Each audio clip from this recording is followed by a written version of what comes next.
అందరికీ నమస్కారం. శ్రీమతే రామానుజాయ నమః. 6వ తారీఖు అక్టోబర్ నెల 2024 నుంచి 12వ తారీఖు అక్టోబర్ నెల 2024 వరకు మేషరాశి నుంచి మీనరాశి వరకు వారఫలం ఎలా ఉందో ఈరోజు చూద్దాం.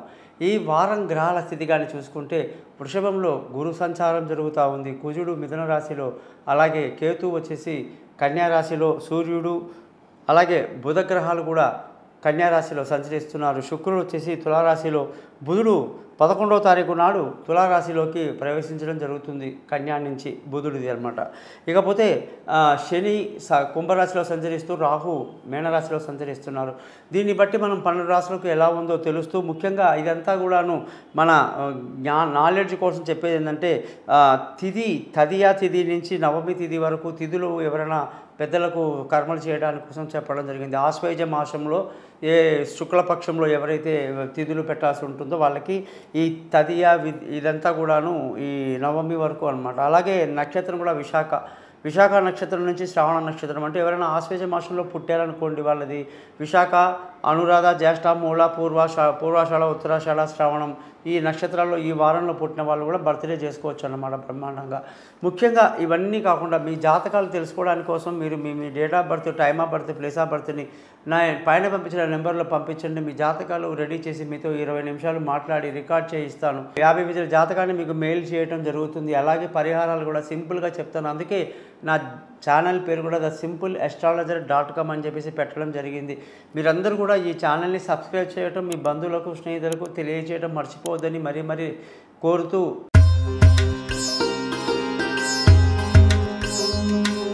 కన్యారాశి వాళ్ళందరికీ కూడా 6వ తారీఖు అక్టోబర్ నెల నుంచి 12వ తారీఖు అక్టోబర్ వరకు ఎలా ఉందో తెలుసుకుందాం. మీ అందరికీ తెలుసు కన్యారాశి అనగానే బుధుడు అధిపతి. బుధుడు అంటే ఎంతో గొప్ప ప్లానెట్ అన్నమాట. మహావిష్ణువు యొక్క ప్లానెట్ అది. మరి అలాంటి బుధుడి యొక్క స్థితి ఈ వారం చాలా బాగుంది. ఈ వారంలో విందులు వినోదాల్లో పాల్గొంటారు, సంతోషంగా ఆనందంగా గడుపుతారు. అలాగే ఉత్సాహం బాగా నింపుకొని అన్ని ఇళ్లకు వెళ్ళడం, పండగ సందర్భాల్లో బాగా ఎంజాయ్ చేస్తారని చెప్పాలి. ముఖ్యంగా ఈ రాశి వాళ్ళని గమనిస్తే వీళ్ళకి వచ్చేసి కాబోయే భర్త ఎలా ఉంటాడు అంటే వీళ్ళు మంచి హాస్య చతురోక్తులు అనమాట. హాస్యము, చతురత, కామెడీసు, ఎంత జీవితాన్ని చాలా సింపుల్గా హ్యాపీగా తీసుకుని ముందుకెళ్ళిపోతూ ఉంటారు కన్యారాశి వాళ్ళు. వీళ్ళ భర్తలు ఎలా ఉంటారంటేనండి సైలెంట్ పిల్లలు, సైలెంట్ నేచర్. వీళ్ళు ఎక్కువ మాట్లాడరు, తక్కువ మాట్లాడతారు, ఎక్కువ కూడా ఇన్వాల్వ్ గారు. భర్త ఎక్కువ సరిగ్గా మాట్లాడలేదని, లేదా భార్య అయితే సరిగ్గా మాట్లాడటం లేదని ఈ రాశి వాళ్ళు నా దగ్గర చాలామంది కంప్లైంట్ చేస్తూ ఉంటారు. కానీ వాళ్ళ నేచరే అంతా, వాళ్ళు ఎక్కువ మాట్లాడరు అనమాట. జెంటిల్ పీపుల్ అని చెప్పాలి, చాలా మంచి వాళ్ళు. ముఖ్యంగా వీళ్ళ జాతకంలో కానీ చూసుకుంటే ఉద్యోగానికి మాత్రం వీళ్ళకు అసలు ఎంత పెద్ద అడ్మినిస్ట్రేటర్స్ అండి వీళ్ళకి సెంట్రల్ గవర్నమెంట్ జాబులు కానీ, స్టేట్ గవర్నమెంట్ జాబులు కానీ అద్భుతంగా దుమ్ము దులిపేస్తారు. అడ్మినిస్ట్రేషన్లో వీళ్ళు నెంబర్ 1 అన్నమాట. అటువంటి కన్యారాశి వాళ్ళు అన్నమాట. అందులో వీళ్ళకి బ్యాంక్ జాబు, ఇన్సూరెన్స్, ఫైనాన్స్ చాలా బాగా మంచి జాబులో వీళ్ళు బాగా సెటిల్ అవుతారు. కంపెనీ సెక్రటరీ అని పెద్ద పోస్టులు ఉంటాయి చూసారా, అవన్నీ కూడా వీళ్ళే చేస్తారనమాట. ముఖ్యంగా చార్టర్డ్ అకౌంటెంట్స్ అండి బాబు. చార్టర్డ్ అకౌంటెంట్స్ అంటేనే వీళ్ళే. కాబట్టి వీళ్ళందరూ అకౌంట్స్లో నెంబర్ 1 అన్నమాట. ఇకపోతే వీళ్ళకి వ్యాపారం కానీ చూసుకుంటే వ్యాపారం దక్షత తక్కువ, ఉద్యోగంలో దక్షత ఎక్కువ. వ్యాపారంలో పాల వ్యాపారాలు, మిల్క్ వ్యాపారాలు, పాడి పరిశ్రమ వ్యాపారాలు, కోళ్ళ వ్యాపారాలు, వాటర్ ప్లాంట్ అవన్నీ బాగా కలిసి వస్తాయి. జనరల్గా వీళ్ళు ఏంటంటే ధన ఆదాయం ఈ వారం చాలా బాగుంది. కుటుంబ సంతోషం బాగుంది. పిల్లల చదువులు బాగున్నాయి, వాళ్ళ డెవలప్మెంట్ చూస్తారు. బంధువులు, స్నేహితుల సహాయ సహకారాలు ఈ వారం మీకు అంత ఎక్కువగా ఉండదు. అలాగే ధైర్యాన్ని కలిగి ముందుకు వెళ్ళాలి. విలువైన వస్తువులు, భూములు, ఇల్లు, వాహనాలు అన్నీ కూడా కొనడానికి ఎంతో అనుకూలంగా ఈ వారం మీకు కనిపిస్తూ ఉందన్నమాట. తల్లి ఆశీస్సులు బాగుంటుంది. ముఖ్యంగా సంతానం, వాళ్ళ చదువులు, విదేశాలకు వెళ్తామని ముందుకేసే పిల్లలు వెళ్తారు, కానీ కొంచెం కష్టపడ్డా కూడా నిలబడతారు. దూర ప్రయాణాలు కలిసి వస్తాయి. దూరంగా చదువుకోవడానికి వెళ్తే అవకాశాలు బాగానే ఉన్నాయి, కష్టం కొంచెం ఉంటుంది. అలాగే ఆరోగ్యం పట్ల శ్రద్ధ వహించాలి. కన్యారాశి వాళ్ళందరికీ కూడా తెలివైన నిర్ణయాలు తీసుకునేటువంటి అవకాశాలు తక్కువేం కాదు.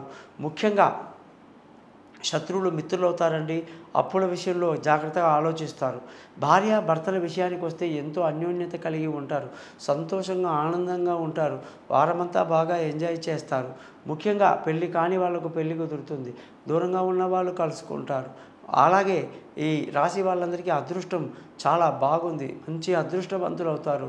తండ్రి సహకారం బాగుంటుంది. పెద్దల సహకారంతో అన్ని పనులు పూర్తి చేస్తారు. ఉద్యోగంలో మంచి గుర్తింపు, రాణింపు, ఉద్యోగంలో మంచి పొజిషన్లోకి వెళ్ళిపోతారు. అనుకున్న సమయానికి ప్రమోషన్లు, ఇంక్రిమెంట్లు వస్తాయి. పెద్దల ఆదరణ ఉంటుంది. అన్ని రకాల మేలు మీకు ఈ వారం కనిపిస్తూ ఉందన్నమాట. వ్యాపారంలో కూడా మంచి లాభాలు లేకపోలేదు. లాభాలతో చాలా సంతోషంగా ముందుకెళ్తారు. కన్యా రాశి వాళ్ళందరికీ కూడా నేను ఎప్పుడు చెప్తాను, మరకతం అనే రాయిని చిటికెన వెలికి పెట్టుకోండి బుధవారం రోజు అని. కానీ జాతకం మొత్తం చూసినప్పుడు లగ్నం ఏంటి, నక్షత్రం, రాశి, దశ అన్నీ చూసి ఆ తర్వాత మీ జాతకానికి ఏ రత్నం ధరించాలనేది చూస్తే ఇంకా బాగుంటుందని నా ఉద్దేశం. అలాగే ఏదో 1,00,000 పనులు ఉంటాయి మనిషికి. పెళ్ళి కానీ, పిల్లలు కానీ, భార్యాభర్తల విషయాలు కానీ, వ్యాపారం కానీ, ఉద్యోగం కానీ 1,00,000 ఉంటాయి. వాటికి తగిన సమస్యకి తగినట్టుగా కూడా ఒక్కొక్క రకమైన రత్నాలు ఉంటాయన్నమాట. కాబట్టి ఏది పడితే అది ధరించేయటం, ఎలా పడితే అట్లా కన్యరాశి చేయకూడదు. కన్యారాశి వాళ్ళకి పగడం అంటే పరమశత్రువు అన్నమాట. అలాగే కనక పుష్యరాగం కూడా వీళ్ళకి అంతగా పడదు. వీళ్ళకి కెంపురాయి అస్సలు పడదు. వీళ్ళు చాలా జాగ్రత్తగా ఉండాలి ఇలాంటి విషయాల్లో. వీళ్ళకి బాగా నప్పే రంగులు పచ్చ రంగు, తెలుపు రంగు, ఈ నీలం రంగులు బాగా నప్పుతాయి అన్నమాట. వీళ్ళు కూడా ప్రతిరోజు కూడా చక్కగా విష్ణు సహస్రనామం చదువుకోవటం, బుధ మంత్రాన్ని 17 సార్లు చదువుకోవటం, మరకతం రాయి చిటికిన వేలికి ధరించటం, ఇట్లాంటివన్నీ చేయటం వల్ల ఈ రాశి వాళ్ళకి ఎంతో లాభాలు బ్రహ్మాండంగా కనిపిస్తాయి. అసలు దేవుడు వాళ్ళకి ఇచ్చిన గొప్ప వరమే విష్ణు సహస్రనామాన్ని చదవడం.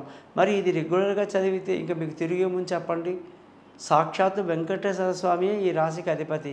కాబట్టి ఈ రాశి వాళ్ళందరూ కూడా నేను చెప్పిన విధంగా రోజు కూడా విష్ణు సహస్రనామం పారాయణం చేస్తూ ప్రియాంగు కలికాశ్యామం రూపేణ ప్రతిమం బుధం సౌమ్యం సత్వగుణోపేతం తం బుధం ప్రణమం అనే మంత్రాన్ని రోజు 10 సార్లు చదవండి. సూపర్గా ఉంటుంది. నమస్కారం.